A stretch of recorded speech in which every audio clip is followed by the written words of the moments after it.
नमस्कार मित्रांनो, स्वागत आहे तुमचं आपल्या यूट्यूब चॅनलवरती। तुम्हाला माहीतच आहे 2025 या वर्षी खूप साऱ्या सरळ सेवेच्या माध्यमातून जाहिराती येत आहे।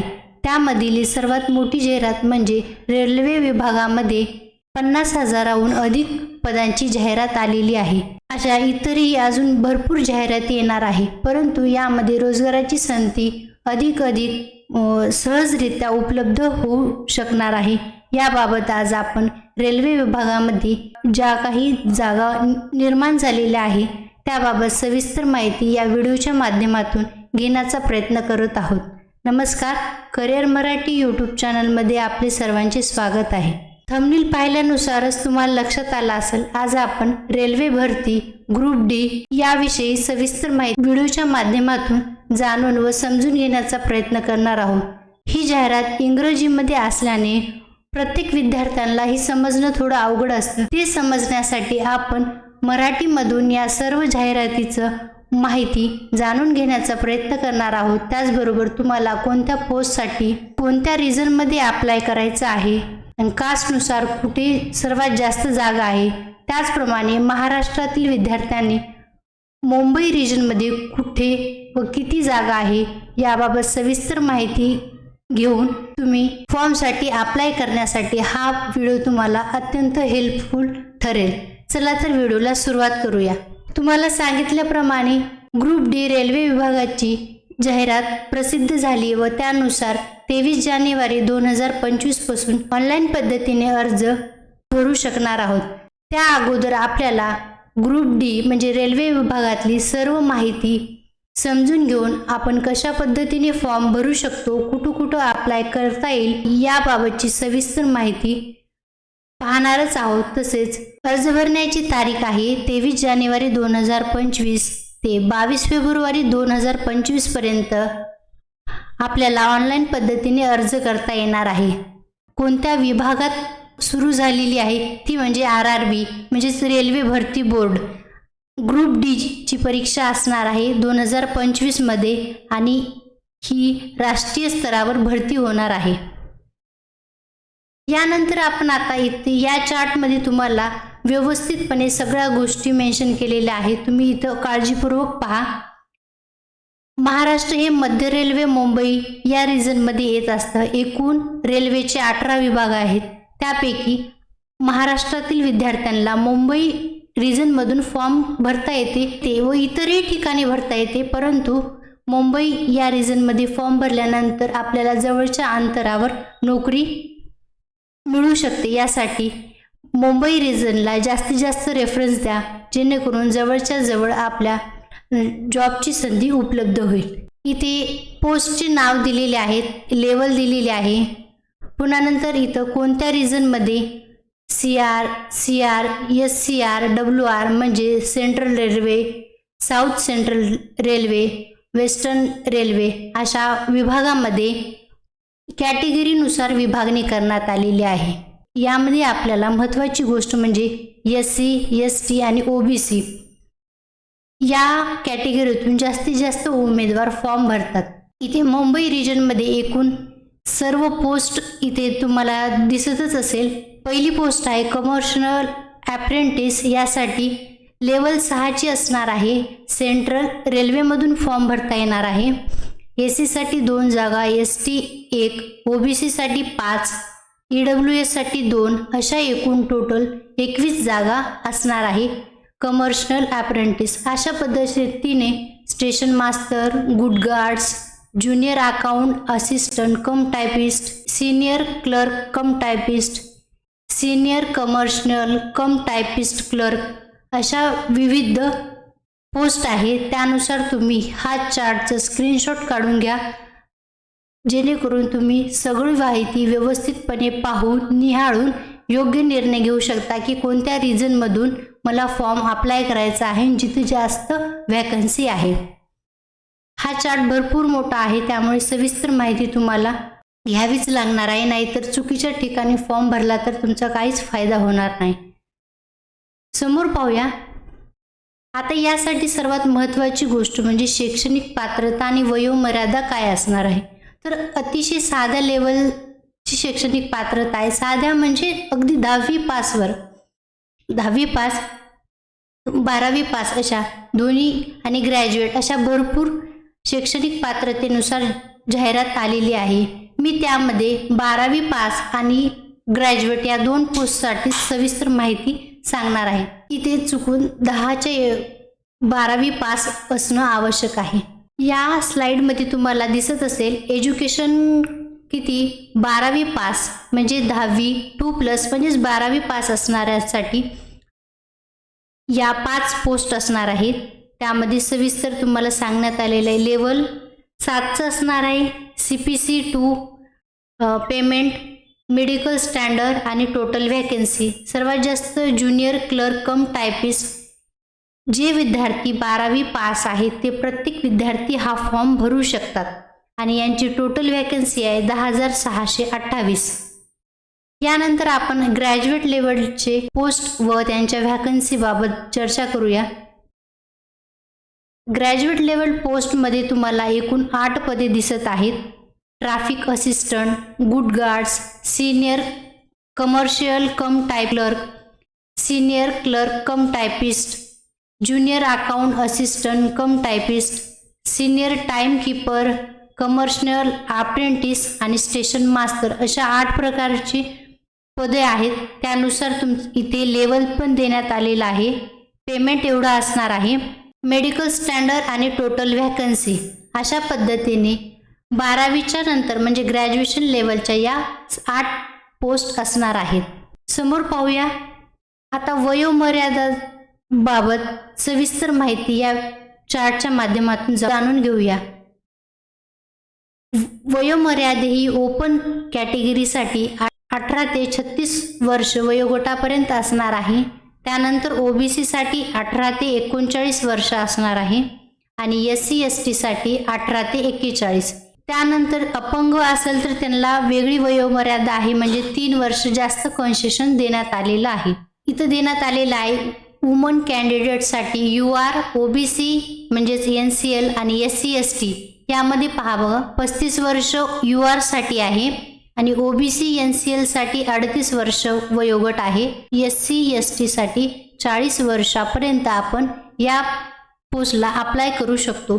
खाली अप्पर लिमिट आणि डेट ऑफ बर्थ याबाबत सांगितलं आहे की 18 ते 33 एज ग्रुप असणाऱ्यांसाठी म्हणजे UR त्यांचा जन्म 2/7/1986 यावेळेस झालेला पाहिजे. तसेच नॉन क्रिमिनल यांच्यासाठी 2/7/83 आणि SC ST साठी 2/7/81. ही age limit date of birth नुसार सांगण्यात आलेली आहे. आणि त्याचबरोबर SC ST आणि OBC NCL यांच्यासाठी रिलॅक्सेशन एजमध्ये देण्यात आलेलं आहे 3 वर्षासाठी. हे आपण अगोदरच्या स्लाइडमध्ये पाहिलं. यानंतर पाहूया आता यासाठी ॲप्लिकेशन फीस काय असणार आहे. फॉर्म हा ऑनलाईन पद्धतीनेच भरता येणार आहे व फीस अगदी कमी असणार आहे. माफक दरामध्ये आपण हा फॉर्म भरू शकणार आहोत. तर जनरल आणि OBC साठी 500 रुपये फीस असणार आहे आणि SC ST आणि ट्रान्सजेंडर यांच्यासाठी 250 रुपये फी असणार आहे.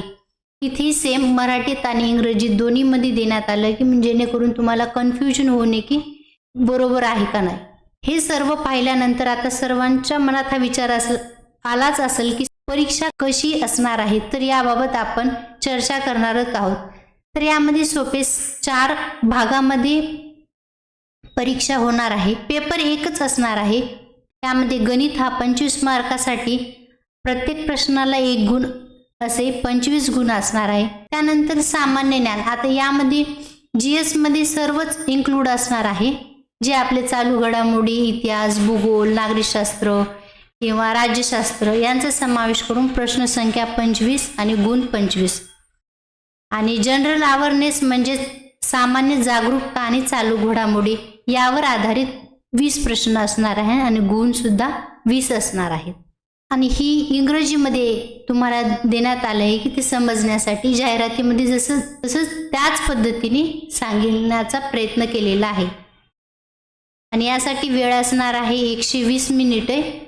PWBT म्हणजे जे अपंग आहेत, दिव्यांग आहेत यांच्यासाठी थोडा वेळ जास्त असणार आहे. नेमकं मेन्शन केलं नाही 30 मिनिटं 40 मिनिटं. त्यामुळे नक्की सांगता येत नाही किती वेळ आहे. हे तुम्ही इथं पाहू शकता की इथं असं नेमकं काही दिलं नाही. यानंतर आता यात सर्वात महत्त्वाची गोष्ट म्हणजे या परीक्षेला निगेटिव्ह मार्किंग आहे का? तर सर्वात मोठा प्रश्न या परीक्षेला निगेटिव्ह मार्किंग आहे. इथं त्यांनी स्पष्ट दिलेलं आहे की निगेटिव्ह मार्किंग आहे. एकूण गणाच्या 113 मार्क आपले डिडक्ट होणार आहे प्रत्येक चुकीच्या उत्तराच्या मागं. त्यामुळे पेपर जरी सोपा असला तरी काळजीपूर्वक उत्तर मेन्शन करावं लागणार आहे. आणि एक्झाम ही CBT मोड म्हणजेच कम्प्युटर बेस्ड टेस्ट असणार आहे. त्यामुळे काळजीपूर्वक उत्तर नोंदणी करा की जेणेकरून बरोबरही उत्तर आपलं चुकीचं होऊ नये. आता ही भरती प्रक्रिया आपण पाहिली. ऑनलाईन पद्धतीने फॉर्म भरणं, जागा कोणत्या रिझनमधून फॉर्म अप्लाय करायचा आहे, कोणत्या पोस्टसाठी करायचा आहे, शैक्षणिक पात्रता, वयोमर्यादा, या सर्व गोष्टी पाहिल्यानंतर याबाबत माहिती घेतल्यानंतर आपल्या शेवटच्या टप्प्यामध्ये आल्यानंतर आपल्याला 4 टप्पे देण्यात आलेले आहेत. ते म्हणजे आपली अंतिम निवड होण्याच्या मार्गावर. आता यामध्ये पहिला टप्पा असणार आहे CBT 1 computer based test. Online पद्धतीने परीक्षा होईल. एकूण गुण 100 असणार आहे. यामध्ये तुम्ही क्वालिफाय झाल्यानंतर तुम्हाला येणार आहात त्यामध्ये PAT म्हणजेच फिजिकल एफिशियन्सी टेस्ट. यामध्ये तुमची शारीरिक चाचणी घेतली जाणार आहेत. म्हणजे त्यानंतर DV तर कॉमन आहे सर्वांना. आपण दोन्ही टप्प्यामधून यशस्वीरित्या पार झाल्यानंतर DV होते. DV म्हणजे डॉक्युमेंट व्हेरिफिकेशन. फॉर्म भरताना आपण जे काही कागदपत्रे किंवा डॉक्युमेंट केली जाते म्हणजेच कागदपत्राची परत पडताळणी या स्टेजमध्ये करून घेतली जाते. आणि यानंतरचा शेवटचा टप्पा असणार आहे मेडिकल एक्झामिनेशन. आता 2 गोष्टींमध्ये कन्फ्युजन होण्याचा प्रश्न येतो. PAT म्हणजे फिजिकल एफिशियन्सी टेस्ट आणि मेडिकल म्हणजे मेडिकल एक्झामिनेशन. आता या दोन्ही गोष्टी वेगवेगळ्या आहेत. शारीरिक म्हणजे तुमची शारीरिक क्षमता किती आहे हे त्या शारीरिक चाचणी म्हणजे PAT एफिशियन्सी टेस्टमध्ये चेक केलं जाईल. आणि मेडिकलमध्ये तुमचं पूर्ण बॉडीचं चेकअप केलं जाईल. अशा ह्या 2 गोष्टी वेगवेगळ्या आहेत, सेम नाही आहेत. आता इथे सविस्तर मी दिलेलं आहे बघा. शारीरिक दक्षता चाचणी म्हणजेच फिजिकल एफिशियन्सी टेस्ट. आता याच्यामध्ये काय असणार आहे, 1 किलोमीटरपर्यंत धावणे आणि 100 मीटर अंतर वजन उचलून धावणे आवश्यक आहे. तर यामध्ये एक्झॅक्ट 1 किलोमीटर अंतर दिलेलं आहे आणि 100 मीटर अंतर उचलून धावणे म्हणजे तुम्हाला एक विशिष्ट वस्तू देईल किंवा पोत्यामध्ये सामान भरून देतील की 1 किलोमीटर 100 मीटरपर्यंत ते वजन उचलून तिथपर्यंत न्यायचं आणि परत आणायचं. अशा स्वरूपात फिजिकल एफिशियन्सी टेस्ट असणार आहे. आणि ही महिलांसाठी वेगळी असणार आहे आणि पुरुषासाठी वेगळी. पुरुषासाठी 1 किलोमीटर 4 मिनिटं व 15 सेकंदात धावणे आवश्यक आहे आणि महिलांसाठी 5 मिनिटं 40 सेकंदात 1 किलोमीटर धावणे आवश्यक आहे. त्यामुळे दोन्ही पुरुषांना वेगळा आणि महिलांना वेगळा टाइम पिरियड देण्यात आलेला आहे. आता मेडिकलमध्ये तुम्हाला सांगितलंच आहे की उमेदवाराची शारीरिक क्षमता तपासली जाते किंवा इतर डोळ्यांची तपासणी, अन्य शारीरिक परीक्षणे केली जातात. थोडक्यात एक चेकअप असतं की आपण शारीरिकरित्या हे काम करण्यासाठी सुदृढ आहोत. ही सर्व माहिती पाहिल्यानंतर आता काही अशा पोस्ट आहेत की ज्या स्किल टेस्ट म्हणजे ज्या अशा काही पोस्ट आहेत की ज्यांना फिजिकल एफिशियन्सी टेस्ट नसणार आहे. तर त्या पोस्टसाठी कोणती दुसरी काही स्किल टेस्ट असणार आहे का? हो, नक्कीच असणार आहे. तर वर ज्या आपण सर्व पोस्ट पाहिल्या आहे त्यापैकीच या 13 पोस्टसाठी फिजिकल एफिशियन्सी टेस्ट नसणार आहे. तर त्याऐवजी स्किल टेस्ट रिक्रुटमेंट असणार आहे. त्या टायपिंग स्किल टेस्ट असणार आहे. यामध्ये तुम्हाला वजन उचलायचं नाही, फक्त स्किल टेस्ट तुम्हाला इथं द्यायची आहे. ती पण कम्प्युटर बेस्ड या मोडमध्ये ही स्किल टेस्ट देण्यात येते. आता ही नेमकी किती पदे आहेत? एकूण 13 पदे आहेत. इथे तुम्ही पाहू शकता. सर्वप्रथम आहे junior clerk cum typist, level 7चं आहे आणि CPS 2 आहे. त्याच्यामध्ये फर्स्ट स्टेज CBT ही सर्वांना कॉमनच आहे, कॉमन फॉर ऑल पोस्ट. या सर्व पोस्टसाठी तर ही असणारच आहे.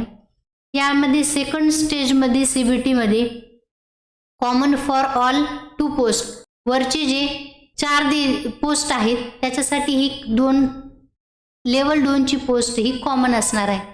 पण यामध्ये स्किल टेस्ट ही रिक्वायरमेंट असणार आहे.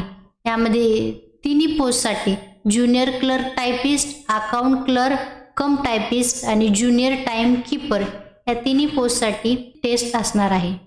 या 2 पदासाठी म्हणजे ट्रेन क्लर्क आणि कमर्शियल कम टायपिस्ट क्लर्क यासाठी सेपरेट फॉर लेवल 3 पोस्ट असणार आहे.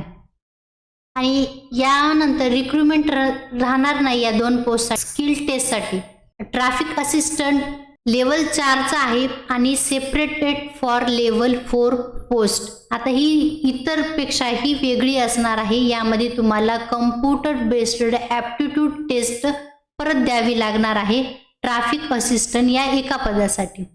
आता इथून 7 ते 13 मध्ये पाहण्यात आलं तर याच्यामध्ये सेम आहे, कॉमन आहे फॉर सगळ्या टेस्ट पोस्टसाठी. टायपिस्ट स्किल टेस्ट दिली.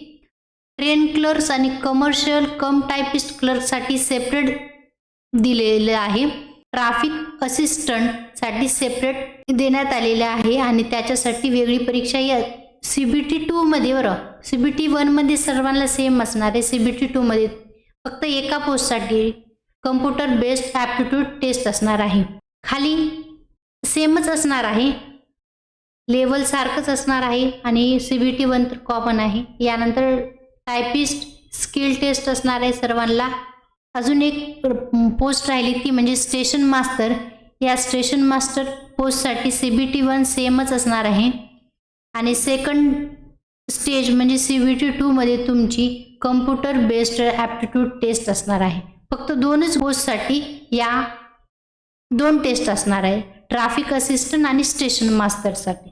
आता तुम्ही ज्या व्हॅकन्सी व शैक्षणिक पात्रतेनुसार फॉर्म भरणार आहात त्यानुसार तुम्हाला या फेजमधून म्हणजे या स्टेजमधून क्लिअर करावे लागणार आहे. रेल्वे ग्रुप D यामध्ये 50,000हून अधिक असणाऱ्या जाहिरातीसाठी आपण मुंबई रिजन या विभागातील एकूण पोस्ट, त्यानुसार शैक्षणिक पात्रता, वयोमर्यादा या बाबी समजून घेतलेल्या आहेत. फॉर्म भरण्यासाठी 23 जानेवारी 2025 पासून ऑनलाईन पद्धतीने फॉर्म भरणे सुरू होणार आहे. त्यामुळे चांगली जाहिरात आहे आणि खूप मोठी जाहिरात आहे. 50,000हून अधिक आहे आणि प्रत्येक रिजननुसार ही जाहिरात असल्यामुळे जास्त कॉम्पिटिशन नसणार नाही. तसेच मुंबई रिजन, अलाहाबाद, सिकंदराबाद अशा वेगवेगळ्या रिजनमध्ये वेगवेगळे व्हॅकन्सी उपलब्ध आहेत. तर आपल्या सोयीस्करनुसार आपण मुंबई रिजनमधून जर फॉर्म टाकला तर एकतर महाराष्ट्रामध्ये आपल्याला जॉब मिळण्याची जास्तीत जास्त शक्यता असते आणि व्हॅकन्सी भरपूर आणि चांगली आहे. वेतनही चांगल्या पद्धतीचं आहे. आपल्याला सर्वांना माहितीच आहे सरळ सेवेमध्ये जॉब मिळणं किती गोष्ट अवघड आहे. त्यामुळे हा जॉब आपल्याकडे असणं एक पॉझिटिव्ह साईन आहे की आपण ही जॉब घेऊन इतरही परीक्षा देण्याचा प्रयत्न करू शकतो. त्यामुळे फॉर्म भरून क्वालिफाय झालं तर कधीही आपलाही अभ्यास त्यामधून कळू शकतो. अशा पद्धतीने आजच्या व्हिडिओमध्ये आपण रेल्वे भरती ग्रुप D या पदासाठी सविस्तर माहिती जाणून घेण्याचा प्रयत्न केलाच आहे. ही माहिती तुम्हाला जर आवडली असेल तर नक्कीच लाईक करा आणि काही अडचणी असेल किंवा काही विचारायचं असेल तर तुम्ही कमेंट बॉक्समध्ये विचारू शकता आणि अजून सोप्या पद्धतीने हा व्हिडिओ बनवण्यासाठी तुम्ही सजेशन पण देऊ शकता. थँक्यू.